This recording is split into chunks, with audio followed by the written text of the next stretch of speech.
All right, ladies and gentlemen, I am new to this, so hopefully this is helpful and less of a hassle on you.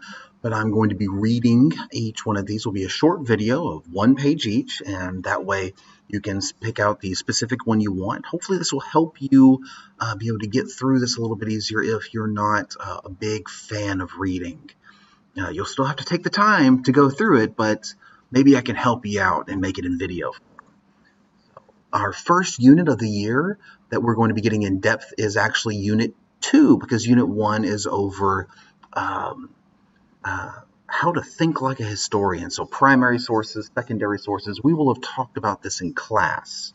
The title of this unit is The Colonial Era, and it's about life in a new land, specifically the 13 colonies and how they are developed, which will eventually become the United States.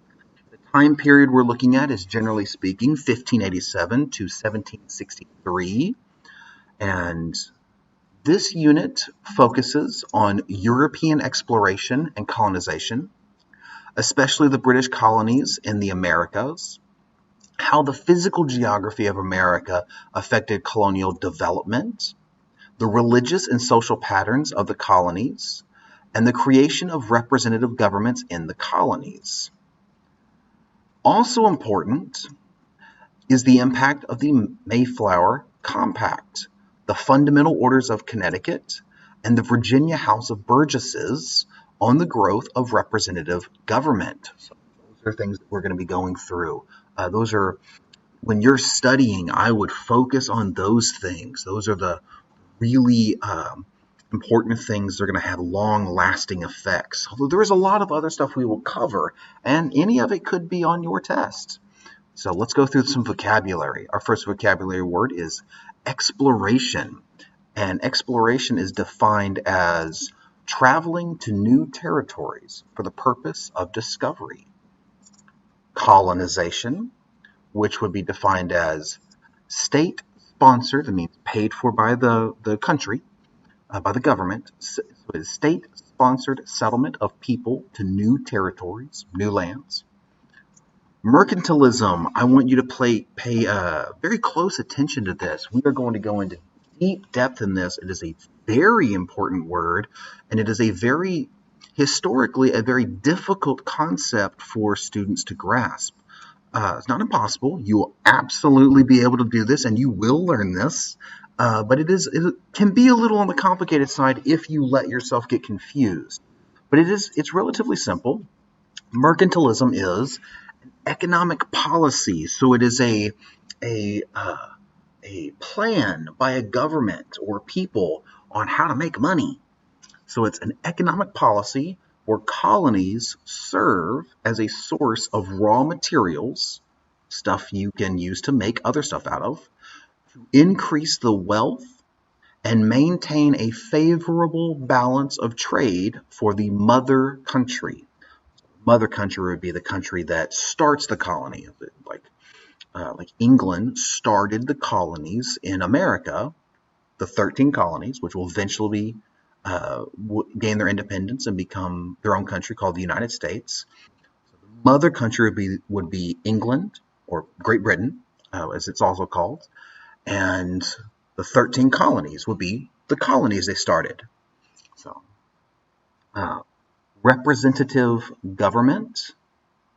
Representative government is defined as a political system where policies are created by representatives selected by the people. A charter. A charter is a contract given to somebody or someone to establish a colony. This is going to be important because the King of England is going to give a charter to several people. And a charter is a piece of paper. It's a document.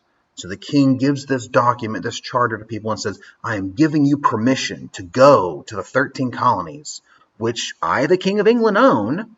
And this chunk of it that I'm pointing to on a map, hypothetically, of course, that is yours to do with as you please, as long as you make me money.